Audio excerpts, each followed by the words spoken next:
दोस्तों नमस्कार, स्वागत है आपका हमारे यूट्यूब चैनल में। तो आपका जो आईसीएआर का एग्ज़ाम होने वाला है 28 फरवरी को, तो उसके लिए लेकर हम आ गए हैं एक बार फिर से रिवीजन सीरीज़ जो हमारी चल रही है विज्ञान की और सामान्य ज्ञान की। तो इस वीडियो में हम बात करेंगे विज्ञान के जो 25 क्वेश्चन आएंगे, तो जो मोस्ट इंपॉर्टेंट क्वेश्चन होंगे उनकी हम बात यहाँ पर करने वाले हैं। तो अगर आपने हमारे चैनल को सब्सक्राइब नहीं किया है तो हमारे चैनल को आप सब्सक्राइब कर लीजिए। हमारे वीडियो आप पसंद आते हैं आपको तो आप हमारे वीडियो को लाइक कर सकते हैं। तो चलिए शुरू करते हैं। पहला प्रश्न है यहाँ पर, मलेरिया रोग प्लाज्मोडियम नामक परजीवी से फैलता है, यह खोज किसने की थी? यह जो प्लाज्मोडियम है, इस परजीवी की खोज किसके द्वारा की गई थी? तो इसकी जो खोज है वो सर रोनाल्ड रॉस के द्वारा की गई थी। मलेरिया एक संक्रामक बुखार है जो कि मच्छरों के काटने से होता है। जो मादा एनोफिलीज मच्छर होता है उसके काटने से जो है ये रोग ज़्यादा फैलता है।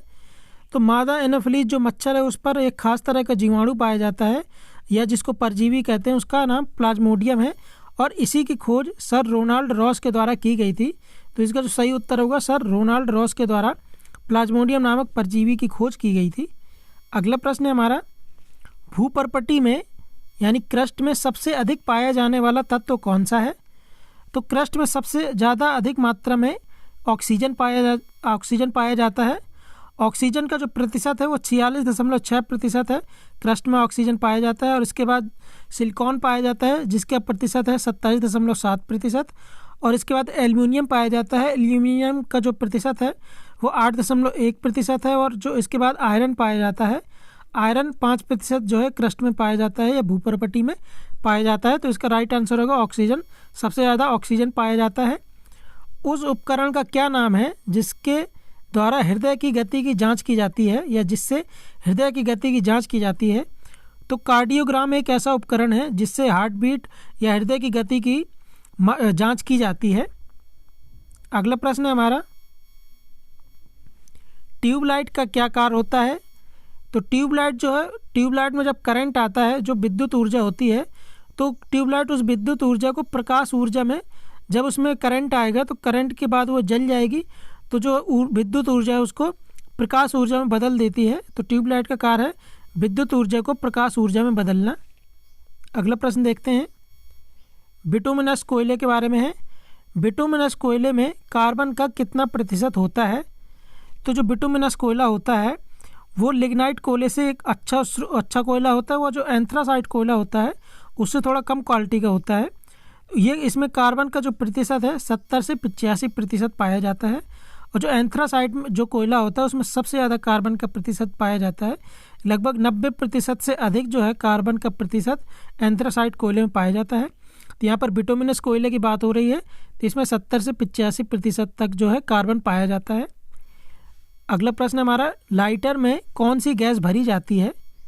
लाइटर में जो गैस भरी जाती है उसका नाम है ब्यूटेन। ब्यूटेन एक रंगहीन और अत्यधिक ज्वलनशील, मतलब इसमें बहुत ही ज़्यादा जल्दी इसमें आग लग सकती है, अत्यधिक ज्वलनशील गैस है। इसका जो रासायनिक सूत्र है वो C4H10 होता है और लाइटर में इसको भरा जाता है। अगला प्रश्न देखते हैं। अगला प्रश्न है हमारा, अयस्क में मिले अशुद्ध पदार्थ को हटाने के लिए उसमें जो पदार्थ मिलाया जाता है उसे क्या कहते हैं? जो लौह अयस्क होता है उसमें जो अशुद्धियाँ होती हैं, तो उन अशुद्धियों को दूर करने के लिए उसमें एक पदार्थ मिलाया जाता है जिसको फ्लक्स कहते हैं। फ्लक्स के द्वारा जो है इन अशुद्धियों को दूर किया जा सकता है। अगला प्रश्न देखते हैं, केंद्रीय प्रदूषण नियंत्रण बोर्ड का मुख्यालय कहाँ पर स्थित है?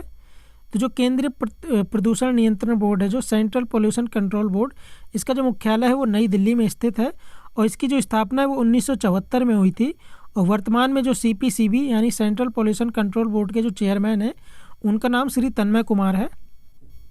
बढ़ते हैं अगले प्रश्न पर। अगला प्रश्न है हमारा, रक्त परिसंचरण की जो खोज है वो किसके द्वारा की गई थी? जो ब्लड सर्कुलेशन है उसकी खोज विलियम हार्वे के द्वारा की गई थी। विटामिन B12 का रासायनिक नाम क्या है?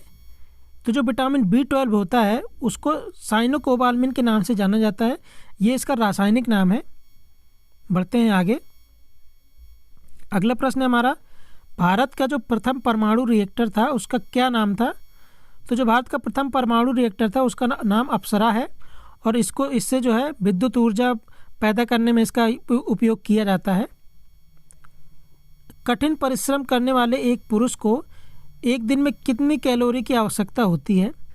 तो जो व्यक्ति बहुत ही कठिन परिश्रम करता है एक दिन में, तो उसको लगभग 3600 कैलोरी प्रतिदिन की आवश्यकता होती है। उसको एक दिन में 3600 कैलोरी चाहिए ही चाहिए, नहीं तो उसको कमजोरी आ सकती है। बढ़ते हैं अगले प्रश्न पर। हैजा से शरीर का कौन सा अंग प्रभावित होता है? तो हैजा से जो है शरीर की जो आंत होती हैं शरीर की, वो प्रभावित हो सकती हैं हैजे रोग से। कौन सा पौधा बायोडीजल पौधा होता है? तो जो जेट्रोफा पौधा होता है, जिसको रतन जोत भी कहते हैं, ये पौधा जो है बायोडीजल बनाने के रूप में काम आता है। अगला प्रश्न है हमारा, बीएमडी परीक्षण का पूरा नाम क्या है? तो जो बीएमडी परीक्षण होता है वो एक हड्डियों में एक रोग होता है ऑस्टियोपोरोसिस, उसकी पहचान के लिए किया जाता है कि हड्डियों में कितनी मजबूती है, ये जांचा जाता है। क्योंकि जब हड्डियां कमज़ोर होती हैं या जब ऑस्टियोपोरोसिस रोग हो जाता है तो उससे जो है हड्डियों की टूटने की संभावना ज़्यादा बढ़ जाती है। तो इसके लिए बीएमडी परीक्षण किया जाता है और बीएमडी का पूरा नाम है बोन मिनरल डेंसिटी। अगला प्रश्न की ओर बढ़ते हैं। अगला प्रश्न है हमारा, कोबाल्ट 60 जो समस्थानिक होता है, इसका प्रयोग किस रोग के उपचार के लिए किया जाता है? तो जो कोबाल्ट 60 जो आइसोटॉप्स होता है, इसका जो प्रयोग है वो कैंसर के उपचार के लिए किया जाता है। अगला प्रश्न है, चींटी, हाथी, डॉल्फिन तथा मानव में से किसका मस्तिष्क उसके शरीर के अनुपात में सबसे बड़ा होता है? तो जो चींटी होती है उसका जो मस्तिष्क होता है, उसका जो दिमाग होता है, वो उसके शरीर के अनुपात में बहुत ज़्यादा बड़ा होता है। अगला प्रश्न देख लेते हैं। भारतीय पशु चिकित्सा विज्ञान अनुसंधान संस्थान, ये संस्थान कहाँ पर स्थित है? तो ये बरेली, उत्तर प्रदेश के बरेली जनपद के इज्जत नगर में एक जगह है, वहाँ पर यह स्थित है। भारतीय पशु चिकित्सा विज्ञान संस्थान, IVRI कहते हैं जिसको, इंडियन वेटरनरी रिसर्च इंस्टीट्यूट, ये बरेली में स्थित है। अगला प्रश्न देखते हैं, विश्व कुष्ठ निवारण दिवस कब मनाया जाता है? तो जो कुष्ठ रोग होता है उसको जो है जागरूकता के लिए कुष्ठ निवारण दिवस जनवरी माह के अंतिम रविवार को मनाया जाता है ये। अगला प्रश्न देख लेते हैं, शरीर में पसीने का क्या कार्य रहता है? तो शरीर में जब हम देखते हैं कि हमको ज़्यादा गर्मी लग रही होती है तो बहुत पसीना निकल आता है, ठीक है। तो जो शरीर में जो पसीने का कार्य है वो शरीर के अंदर का बाहर के तापमान को नियंत्रित करने का ये कार्य करता है, जो पसीना होता है हमारे शरीर का। 3 मूल रंग कौन कौन से हैं? जो बेसिक कलर्स हैं वो कौन कौन से, या प्राइमरी कलर्स? तो वो लाल, हरा और नीला जो है, ये जो है प्राइमरी कलर है, बेसिक कलर है। इनको RGB करके आप याद कर सकते हैं, रेड, ग्रीन और ब्लू। बढ़ते हैं अगले प्रश्न पर।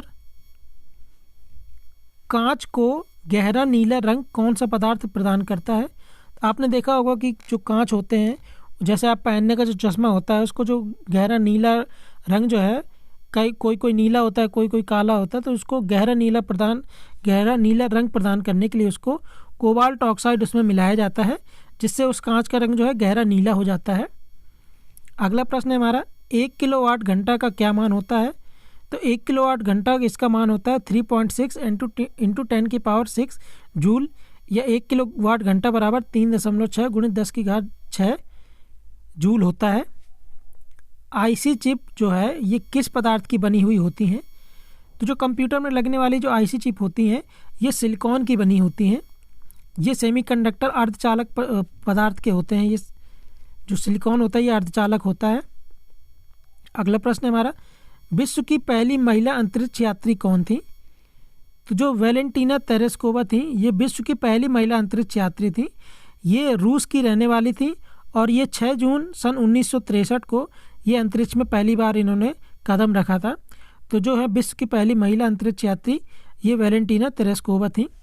तो दोस्तों, अगर आपको हमारी ये वीडियोस पसंद आ रहे हैं तो आप हमारे वीडियो को ज़्यादा से ज़्यादा लाइक कीजिए, हमारे चैनल को सब्सक्राइब कीजिए और वीडियो को ज़्यादा से ज़्यादा शेयर कीजिए, उन पर कमेंट कीजिए। तो हमारे वीडियो को सुनने के लिए बहुत बहुत धन्यवाद।